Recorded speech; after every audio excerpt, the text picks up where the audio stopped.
story right here. Cops spark controversy over forcing naked black women out of home. Yeah, check this out. They've done it again. So according to the latest, Florida deputies decided to bring a woman out of her home, black woman, nude, kick down a door for nothing. Put up the picture of the guy in charge. Here it is. This is Eric Eden. Eric Eden. Eric Eden is the county sheriff for Okaloosa. Now I'm going to show you the connection. The same Florida Sheriff's Department that has come under fire for shooting and killing a senior airman. Oh, yes. With the U.S. Air Force last month. We talked about that extensively, yes, and even I've covered interviewed that a story. former Baltimore cop. For killing this airman.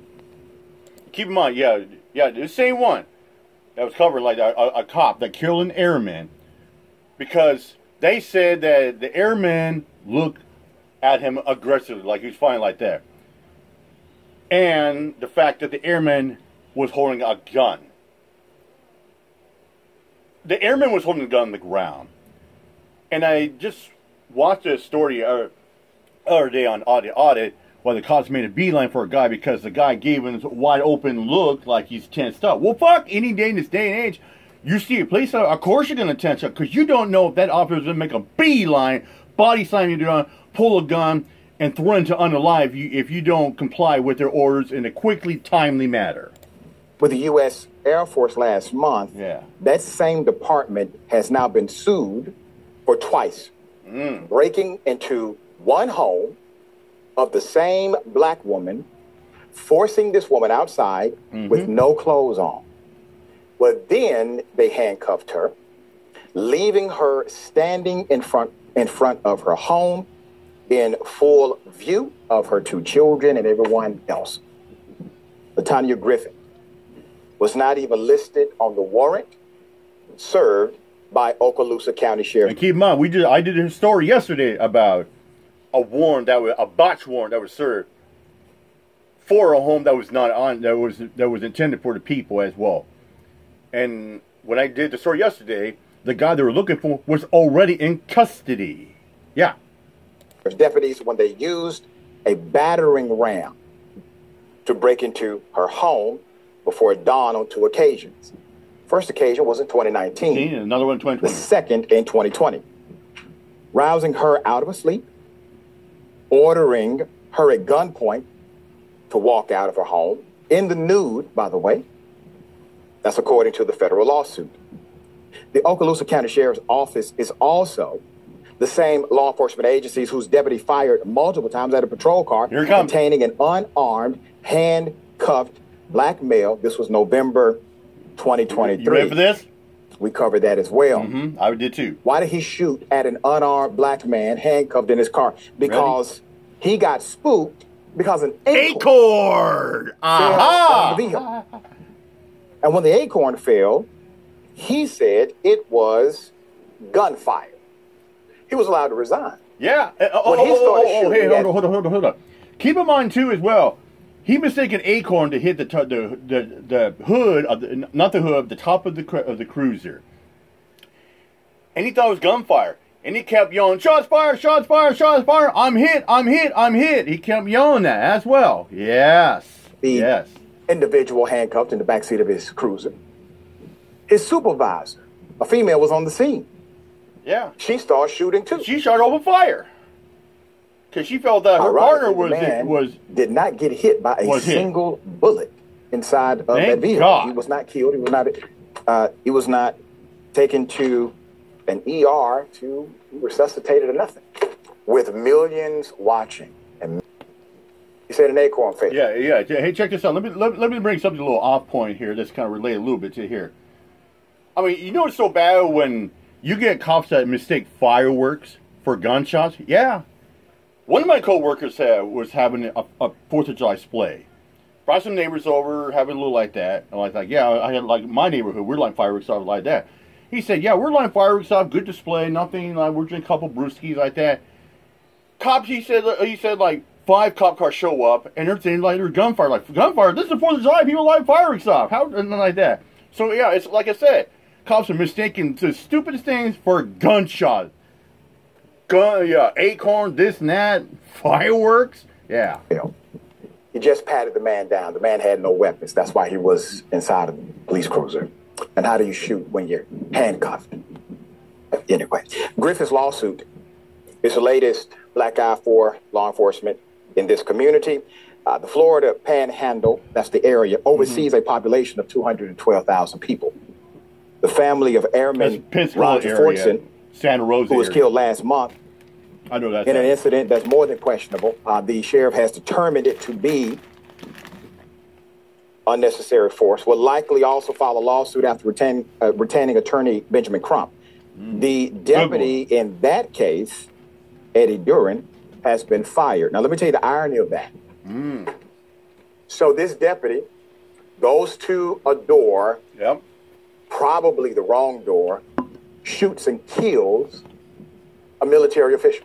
Military official answered the door with his weapon to his side because on the ground. Number one, the cop was knocking aggressively, and number two, the cop decided to hide so that he could not be seen through the peephole. All right, shoots and kills him.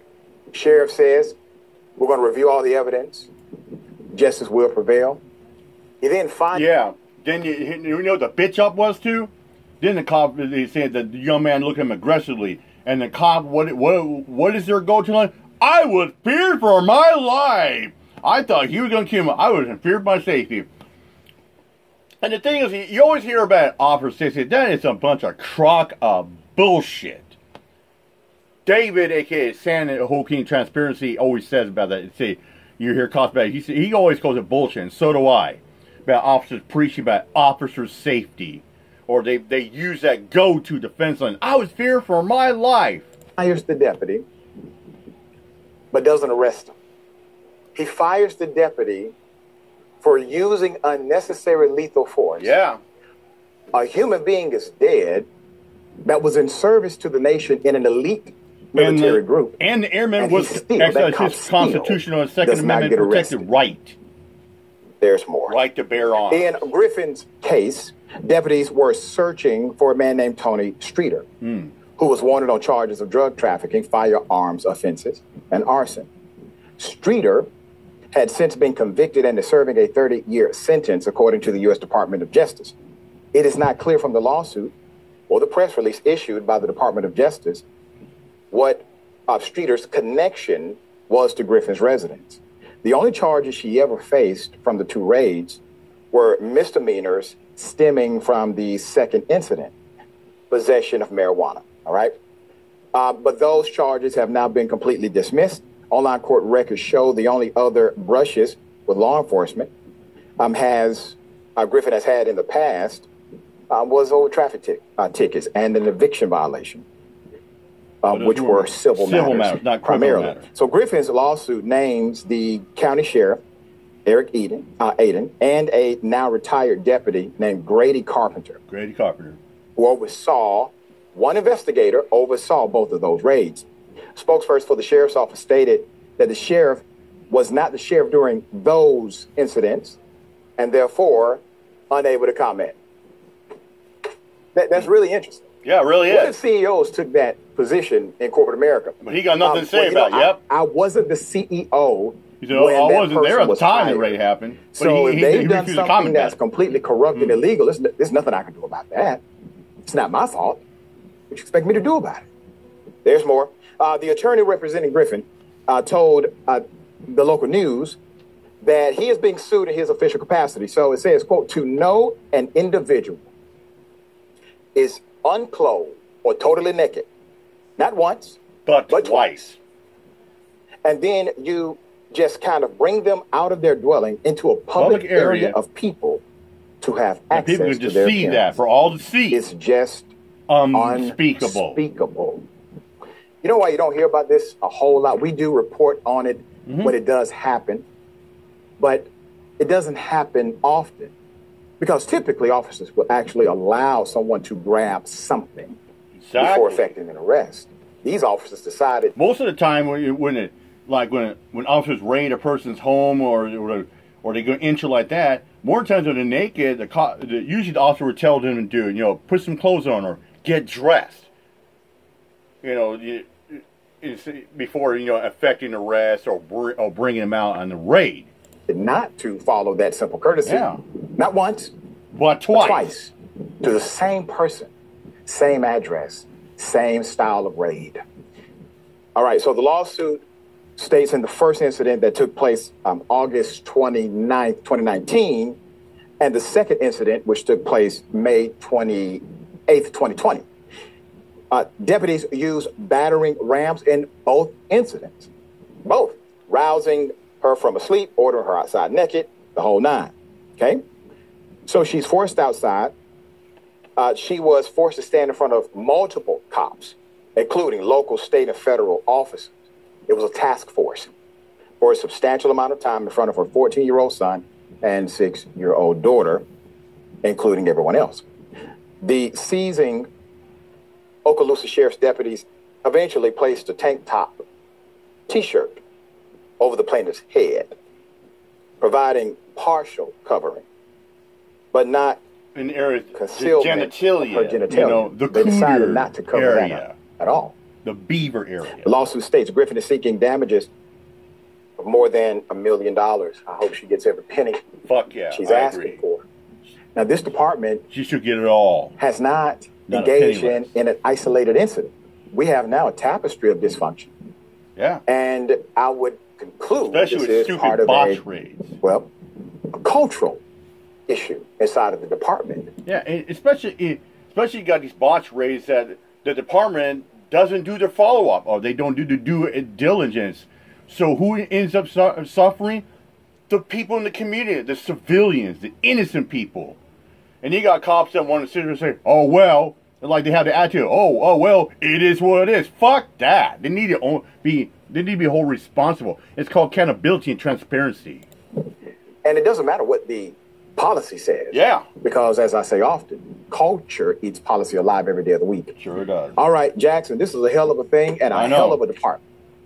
Yeah, really. I mean, like you pointed out, you would think that they would at least have given her the opportunity to put on clothes. This is the type of treatment that you would see, like maybe the Mexican military giving cartel members or something. Yeah. Like when they've been on the run for a long time, they catch them, beat them, slap them, stuff like that. And even then, they'll probably still have clothes on. Yeah. I mean, they treat the way they treated her. You would think she was like an enemy of the state, making bioweapons or something. Yeah, they had to get her out of the house before she pressed the big red button. Like she's a security threat. I think that she has a good chance of winning this just because it's so egregious. Exactly. You couldn't even let her put her clothes on, and then you did it twice. Yeah, right. I think it's for her to be slam dunk case. And then the acorn dropping, you bust out all those shots and you miss everything. Like, you sure you want a person who can't hit their target to have guns? It's just no matter how you look at it. It's so bad. I mean, you got cops that mistaken anything for a gunfire. It's ridiculous. I mean, like I said earlier, I mean, you got cops out there. One of my coworkers is celebrating 4th of July. He's got a neighborhood block party shooting fireworks out, and you got 5 cop cars rolling out. They're mistaking fireworks going up in the sky for gunfire. Like, damn, don't you pigs got anything better shit to do? We're obsessed about fireworks? God dang. Get this. It's just a terrible situation, and unfortunately, she was humiliated, and she's going to be traumatized about this for the rest of her life. Yeah. That's right. That and her kids, too. Just a reminder, dear brother, that what you said is spot on. Given the fact, yes, 2 different sheriffs. Yeah. But the same investigator was in charge of both raids. And the same style of raid. So you have your causal connection there. Yeah, and the same style of raid. Then you got the new, and then you get a new one up in there, and he's like, oh, I can't comment about. Really? That's kind of fishy. All right, I'm out of here. Much up. Peace out.